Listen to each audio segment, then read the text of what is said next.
Ayan guys, napagod si Manyamang Kaabe, ano. Bumili siya ng food. Ang tawag dyan is chicken vegetable.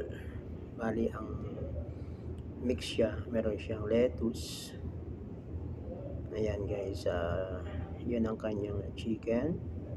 Pinalagyan ko yan ng chicken at saka ito, tomato sauce. Yun ang pinakamasarap dyan, yung nagdadala dyan yung tomato. Tapos meron siyang munggo. Meron siyang corn. Ayan. Meron siyang kamatis na with sibuyas. Napakasarap yan. At meron siyang special na avocado. At meron siyang isang scoop na yogurt. At bubudburan siya ng isang scoop na cheese na ginayat. At saka yan ang kanyang appetizer na may lettuce, na green lettuce na chinachap. So, ayan guys, ang tawag dyan is tuklok guys. Ako, pag pagod na pagod ako guys, yan ang binibili ko. Pag alam kong pagod ako sa work. Alam mo na, pag bumili ako ng ganitong food, ibig sabihin, si Manyamang Kaabe ay gutom na gutom na. Gutom na siya.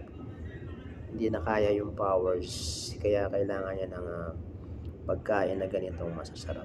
So, napakamura lang naman yun guys. Tuklok ang tawag dyan. Yan, naka doon sa hindi ko na pinakita yung guy kasi baka magalit siya habang inaano ko. Mamaya sisimplehan natin para makita ninyo siya. Okay guys, yung ang tawag dyan is tuklok. So ready to na, babayaran ko na guys. Ayan, so it's ready to serve up. Ay, nandyan si Manyamang.